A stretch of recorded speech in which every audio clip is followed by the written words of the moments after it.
When my father, who was Lester Yeary, moved into the community with us, there was no black Baptist church in the community, but there was a Methodist church that stood right up the road, so many feet from here. So he went around and observed the community and talked to the people and to see, who was here, who was Baptist, etc., since there was not a Baptist church. There were several people in this community who had once belonged to Mount Moriah Baptist Church that had this band. So by the help of the Lord and this inspiration of the Spirit, he said, we need to organize a church. So that's how the church was organized, and it was organized in the Beauty's Chapel Methodist Church. And they let us have service there twice a month, and they had service twice a month until this church was built. And of course, it was built right after it was organized. And it was organized November the 14th in 1948. And we had service there 2 years. Our first homecoming was there before the church was finished and we, moved in to the church. So now that's the history of it being organized. And the people that were once members of Mount Moriah joined the church when it was organized, and it was several families. At that time, it was several families in Morristown, in this community. So several people joined the church at that time, and some of the deacons, one was Mr. Willie Nelson, and one was Mr. George Lee, Mr. Joe McKinney. They had been deacons at Old Mount Moriah. So they became deacons when our church was organized. So that was the beginning of organizing the church. And my father remained pastor for 23 years until he died. I always want to know how long you've been playing piano for Toney Chapel. Off and on since I was like 13 years old. My mother, of course, wanted me to take music, and to satisfy her is how I took music. And I learned pretty much, and I was ready to go into the 3rd grade of music. And for that time, I was playing pretty good, and I couldn't play anything other than playing by the book. So I did that, and I would play for Sunday school, and I started playing some for the church. And I did that for a few years, and then I just quit. After I got married, I just quit. And I got to the place I couldn't even play. I couldn't play but the notes, it just left me. So then we didn't have a piano player, and my father wanted me to go back taking music. I didn't want to because I wanted to go back to school. So at that time, I was more interested in going back to school to get my degree than I was playing the piano. So anyway, I just let it go. So what started me back playing, people had seen me play, but I was sure I couldn't play. I just got to couldn't. So I went to a church, Whitesburg, and they had a funeral and nobody to play. And they came to me, Delphine, will you play for this funeral? I said, I can't. By this time, my husband was a minister, and I felt awful. And then I went to another church, and the pastor came down and said, I heard you play the piano. Will you play for us today? I said, I can't. And it bothered me to think, I know they had seen me play, and here I'm saying I can't. So I prayed. I got to the place I wanted to play again, and my deacon was here, Mr. Tobe Lee, and he could play a little bit. So I said, I want to learn to play by ear. This music is aggravating me, So every Sunday, after Sunday school, he would come over and stand by the piano, and he'd say, now, Delphine, do this and do that. And I said, what are you talking about? He said, double time, and he showed me on the. So I tried to learn to play, and the ministers had a revival, and the man that came, the evangelist, wanted a prayer line that night. So he said, if it's anything you want from God, get in the prayer line. And something just said go. And I went and got in the prayer line, and when he came to me, he said, now, what do you want from the Lord? And I told him, I said, I'd been praying to learn to play by ear. And he caught me by the hands, and he prayed. And our Sunday school teacher, which was also our deacon, would, help me. He'd come stand by me and say, double time, do this and do that. So, by the help of the Lord, I kind of tried to pick up. It kind of came to me a little bit, how to kind of pick up. But now I can't play in every key. And if a person starts a song, if it's not a key that I can get, I just can't do it. So anyway, now the last, Sister Crum used to be our pianist in between. When her son started his church, she left us. And that was about 20 years ago, I guess. So that left us without a pianist, so I started trying to play again. So I've played then for the last maybe 20-some years. I was born in Chaswell, Tennessee. That's Claiborne County. Okay. What are your parents' names and your mother's maiden name? My mother's maiden name was Fugate, and her name was Rita, and my father's name was Lester Yeary. Pastor of this church, the first pastor? Mm-hmm. Okay. What did your parents do for a living? My mother just did domestic work, and my father, of course, he was a minister, and then at one time he worked at the Tom Black's potato chip factory in Knoxville, and then in the later years he was a school bus driver and pastored the whole time. I think he was in the ministry 4 years before I was born, I was told, and he pastored the whole time until he passed away, and that was in 1980. Okay. So your parents attended this church? Oh yes. Okay. After it was erected, of course, here's where they were. Okay. Do you know what church they went to before that, before this one? Mm-hmm. They went to Mount Hermon Baptist Church, and that was in Claiborne County, where I was born. Okay. Do you know where your parents attended school? My father attended the school they called Yeary School, and that was in Claiborne County, there where he was born. And my mother's people were from Ewan, and she went to school there, but I don't know what they called that school. Okay. Mm-hmm. Do you know where your parents were buried? Mm-hmm. My father and my mother are buried at the Yeary Cemetery right up here on Clyde Thompson Road. Okay. Where did you attend school? Oh my goodness. I started at Yeary School over in Claiborne County, and I was there through the 3rd grade, and I started in the 4th grade, and we moved to Morristown in October of 47. And I started to Old Pineville School in Pineville. So I was there 4th grade through the 8th grade. Is there any recollections you would like to share on your time in school? Oh, now this one is a funny one, so let me share this one.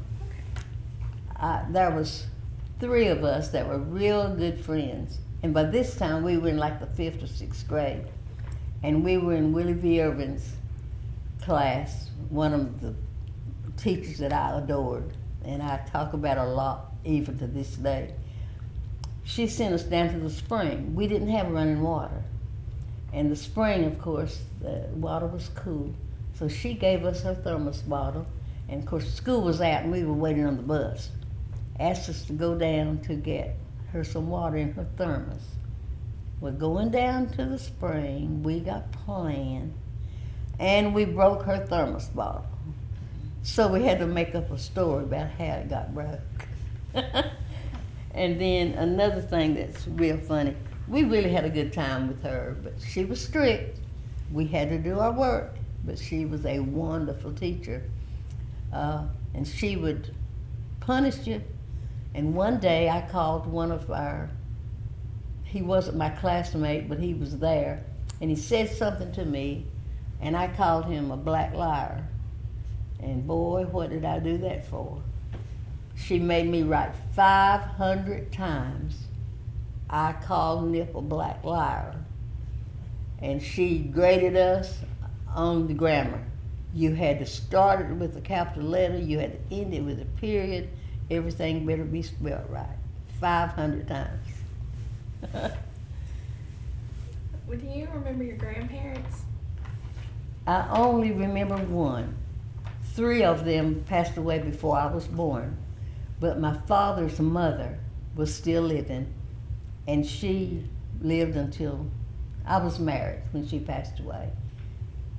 And her name was Della Wilson, of course, then Yeary. Do you know where your grandparents were? Do you know where she was from? It was over near the Hoop Creek area, and other than calling it Hoop Creek, I don't know. I just know to call it Hoop Creek area. Okay. Do you know what she did for a living? Oh, she was just a stay-home mom. Okay. Do you know where she was buried? Mm-hmm. She was buried in the Pace Cemetery in Claiborne County. Okay. So, do you want to talk to us about your life here, living in Morristown and going to Toney's Chapel? Oh, yes.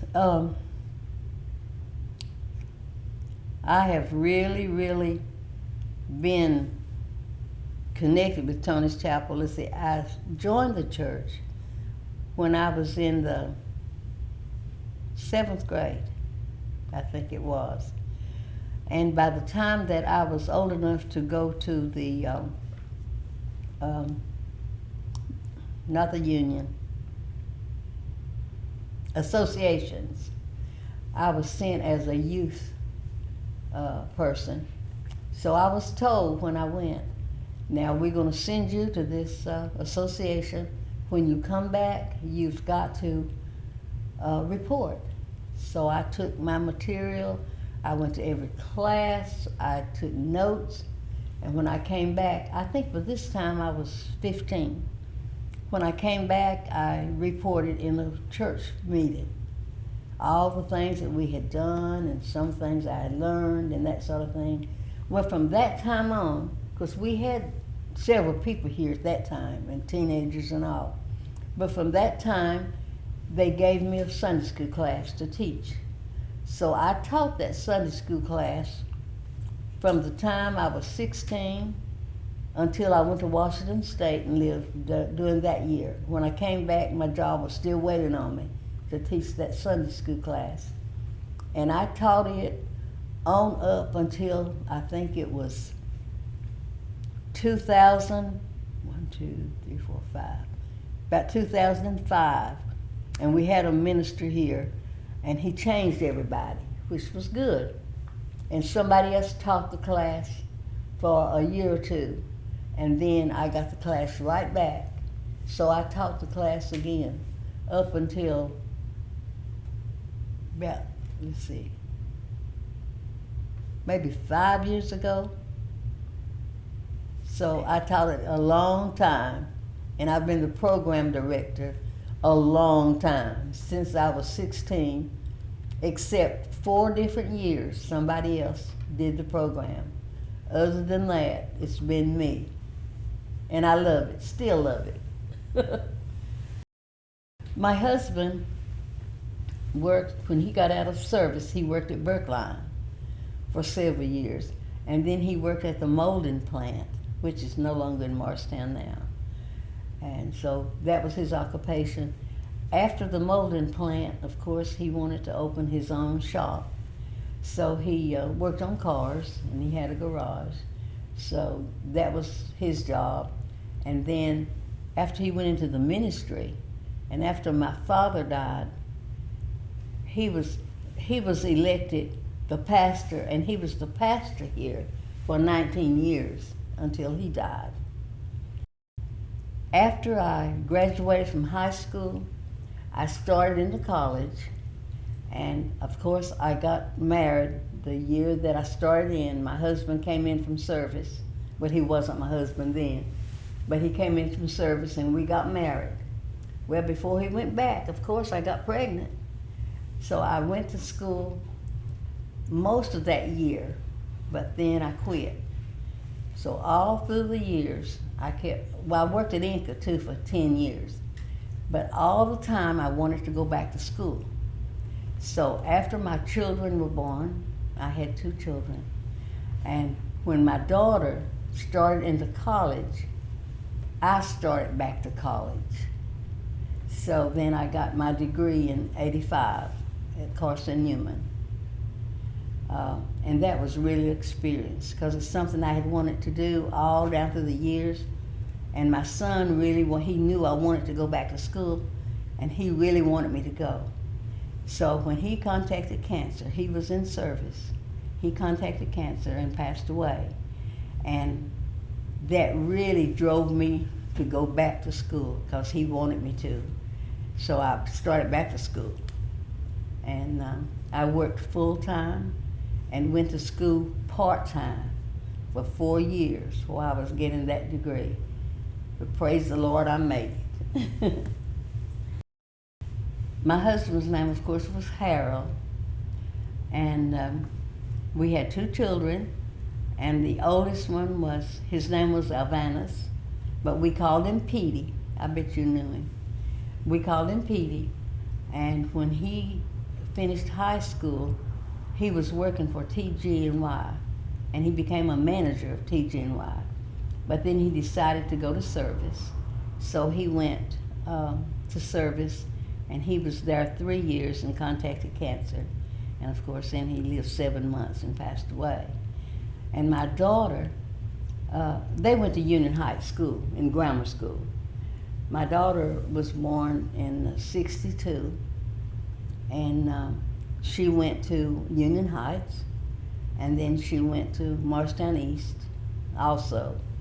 And then she went to Carson Newman. Well, she went to Walsh State and got her associates. Then she went to Carson Newman and got her bachelor's and her nursing degree. So she's a registered nurse. And of course, she still works in that capacity. And then my grandchildren, Chelsea, she's my oldest grandchild, and she's 31. She's never been married or anything, and she lives in Orlando, Florida. And she's coming home for Thanksgiving. And Jemiah, that's my second granddaughter. She's 23, and this is her 2nd year teaching. And boy, she's having a time with those kids. And the 3rd granddaughter was one that my daughter reared. They took her when she was 1 month and 2 days old. They went after her and brought her home. And she lived with them, of course. And after my husband passed away and Chelsea went off to school, she stayed with me for 6 years. And then she passed away February the 7th in 21. She was 16. So that's the grandchildren. How did we meet? Yeah. We went to school together. It was so funny. Of course, we were at Old Pineville School. You remember where Old Pineville was? We was in Old Pineville School, and he was 2 years ahead of me. But when I went and came out of Miss Taylor's room into Miss Irvin's room, I was in the 5th grade. He was in the 7th grade. So then he went off to high school, of course, and I'm still in elementary school. But you know how you get sweet on somebody when you're too young, but still you think you're sweet on somebody. And we had a school bus driver who wasn't well, and back at that time, it wasn't like it is now. You know, if you wanted somebody else to drive for you, you could. Well, my husband was in like the 9th grade, 10th grade, but he got to help the school bus driver drive the bus sometimes. And I would be sitting back on the school bus and he'd be driving and I'd see him wink at me. Him driving now, but he'd wink at me. So, you know, I got to the place that, oh, this is my boyfriend.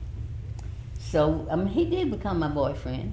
And I had 1 or 2 fellas in between, and he had girlfriends in between. But we never forgot about each other. And we called ourselves liking each other for 7 years before we got married. And he was in service in the Navy. And the first year that he was in there, he came home for Christmas, and he gave me my engagement ring. And I was in freshman college then. And then the next time he came home in October, last of October, and we got married on November the 3rd of that year. And of course, he had to go back to service. So I was a serviceman's wife, young and dumb. Did you still have folks, relatives over in Hoop Creek you'd go visit, or over at Ewing? There used to be, but don't you know about everybody except the Fugates. I don't know if do you know Ella Mae Fugate? Mm-hmm. Okay, now they lived in Hoop Creek. And see, my father pastored Hoop Creek for a long time when I was growing up. And of course, I'm related to Ella Mae. And we had relatives over there. So Daddy being the pastor and having relatives, I was over there quite a bit. But just about everybody's gone that was over there. And everybody in the community, I grew up in the Hopewell community. Do you happen to know where that is? It's between Tazewell and Ewing, up in the country though. Yeah. Are you familiar with Tazewell? And I'm familiar with Ewing. I'm familiar with Martin's Creek. Martin's Creek. Now that's where my mother grew up. Okay. In Martin's Creek. Okay. That's Ewing. Yeah, Ewing and Martin's Creek. Yeah. Yeah. That's where she grew up. Okay. I haven't been over there in a long time. We used to go for homecoming all the time. Excuse me, but I haven't been in a few, well, maybe 4 years. I was over there for homecoming about 4 years ago. But over in the community where I was born and was there until I was 9 years old, about 2 years ago, my daughter said, I'm going to take you over there, Mama. You keep talking about it. And she took me around over there. And you know, it's amazing.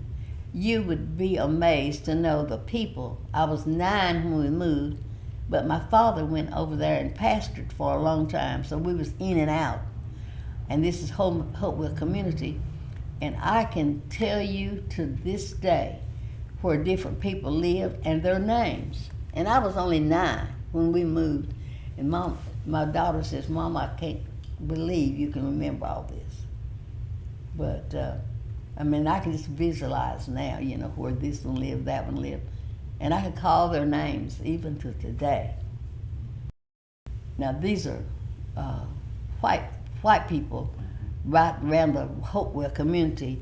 You know, they had a church, they had a school. Of course, we didn't go to that school. We went to Yeary School. But it was so amazing when they had revival. My father being a pastor, they'd always expect him to come to the white church, which was Hopewell Baptist Church. And he would always attend the revival. And one day out of the week, my mother would cook dinner for all the ministers. And they would come to our house, you know, and eat. And some of those names was Whites, Muncys, Fletchers, Brookses, and more Brookses. And I'm trying to think some of the other names. Gillen Waters, Martins. I'm trying to think of some more. Hurls, Yearys. I mean, there were Yearys over there that had the same name that we had. I mean, it was white family. But my husband always said, you all are related. You all are related. Said, you all look alike. But anyway, they were, and Mr. Harrison Yeary had a store that was right up from our house, and we could walk, to the store. But all these people, way back then, when I was a little girl, everybody was friendly, everybody helped everybody, and Miss Bessie Brooks was a school teacher, but she had to walk to school, of course, to teach, and she would pass our house. And time after time, my mother was always home, and sometimes she would make a pie, or she would cook beans, or she would cook something for Miss Brooks. When she'd pass the house walking, she'd say, I've got something to cook for you today. But everybody was just friendly. Everybody was just family back then. And once a year, the thrash machine would come through, and everybody grew wheat. The thrash machine would come by thrashing wheat, and it would be certain areas where they would thrash. Wherever they thrashed, the ones nearby would bring their seeds there to have thrashed. And most of the time, they had a thrash machine right in the Brookses' farm, and that was close to us. And of course, Mama would cook dinner for everybody that was working at the thrash machine. Things were just different back then. Everybody helped everybody. If people had farm work to do, they just pitch in and help. If somebody was sick, they'd come in and cook, and people are not like they used to be. It's a whole lot different. No, don't you know, it is so funny. Only thing I heard of the 8th of August was what my mother would tell me. Back when I was growing up, we didn't do 8th of August. Around here, people didn't even do it. But she would talk about the 8th of August. And that's all I knew about it, what she would tell me. And she said that over in Hoop Creek or Sulphur Hollow or Martin's Creek, over in that area, everybody visited the different areas. She said the way they used to do, all the ladies that were single would fix a box of lunch, and when they would get to the picnic, that the young men would pick a girl that he wanted to eat with. And that's the way they did it, Somebody would pick her, and another man would pick, young boys would pick somebody else, and that's the way they would do it. Pick somebody to eat with. And that was 8th of August. She never did tell much about what they did as far as activities. So I don't guess they did very much. I guess they just came together and talked and laughed and ate and went on back home, I guess, back then. Good grief. But that's the only thing I knew about the 8th of August until recently. No, the black school that used to be in the Lincoln. Lincoln. Yes, back when I was growing up, that's where the black people that was in the area, if they went to college, that's where they had high school. That's where they had to go. And my cousins, Virginia Harold, went there. And I'm trying to think, somebody else from the area where I was born. I know that's where she went. Was she a teacher? No, now her sister ended up being a teacher, Arlie Harold. She ended up being a teacher, but no, Virginia never did teach. But that's where they went to high school. Now, that's one reason why Daddy moved to this area. When my sister got high school age, that my oldest sister, Maxie, there was still no high school for black folk. Except in Middlesboro. And you'd have to go, and that's a long way. You have to stay down there with somebody or whatever.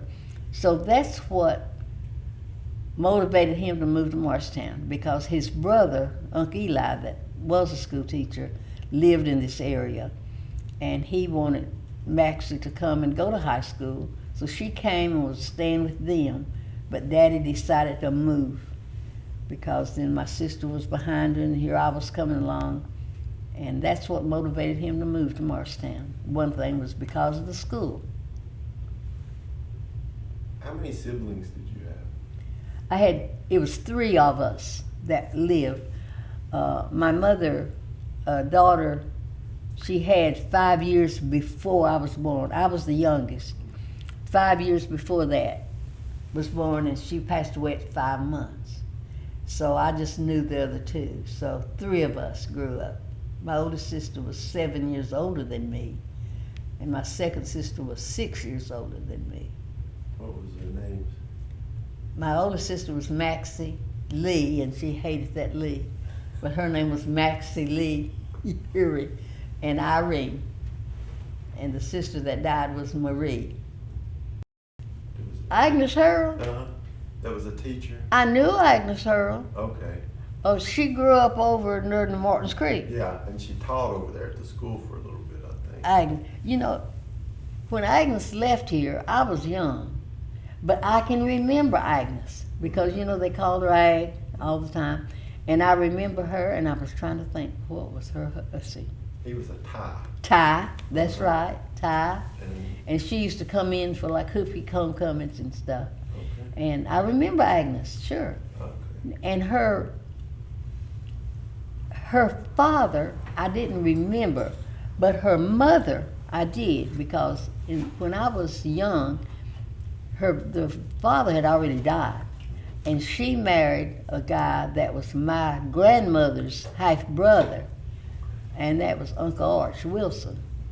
So and I remember Agnes, and I remember Helen, Okay. and I remember their brother. I know exactly where they lived and all that stuff. You know, I can remember Agnes, like, the way she carried herself. And I remember her, she was sort of like, yeah, you know, that kind of a person, you know. You know, she was just, you know, some people have this different character about them. And she was one of those. I could just hear her kind of whining and kind of. Now, did you know her to be that way? No, I didn't know her. Oh, you didn't know She her. was before my time. Of course you didn't. Yeah, I just. Oh, yeah. Mm-hmm. Oh, did you, Mr. Delaney. do you know, tell me about him. I mean, he was another one of them, like, you know, just a very unique person. And he taught school, and he stayed at my grandmother's. Okay. And, because he was from over at Newman Ridge, some over there near Sneeville. And I remember Mr. Delaney. And I was trying to think. I mean, you know, he was a very intelligent, acting person. You know, of course, he was a school teacher. He should have acted intelligent. I can't remember anything about his family. I just remember where he was from, and I remember him being over there and teaching at Yeary School. I remember that. I think he lived over there close to where the Hills came from. Do you know the Hills? You remember, you find them in the records anywhere? No, not that I know. Morrison Hill, Lester Hill.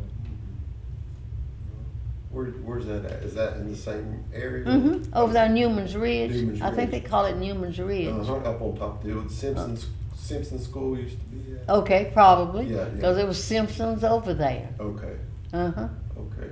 Jess Simpson. And so the Hills was up there. with Mm-hmm. them. Okay. See, Lester brought his family over here several years ago, but that's where they moved from. Do you remember Leonard Hill? They call him Leonard Skinner. Tall, slim, light skinned, and he's had a sister that was Norman, and he had a sister that was Glenda. And he had a brother that was, oh gosh, what was it, Clayton? And I tell you, when they moved to Marshtown, I tell you where they lived. Do you know where, I think it was Penny Profit store, you know, over the back of Jaybird? You remember where all the black folk used to live, across the Jaybird Hill? Yeah. Okay, you go all the way to the end of Jaybird. Then there was, what's the name of that road that goes all the way down to the lake? And there was a Penny Profit store. Reed's Chapel? It might have been Reed's Chapel. And then I was trying to think of the name of the church that was sitting on the left right there in a cemetery. And the Hills moved in this church, this store that used to be, I want to call it Penny Profit store. And the daddy's name was Lester Hill, tall, slim, light skinned, and Leonard Skinner was his son.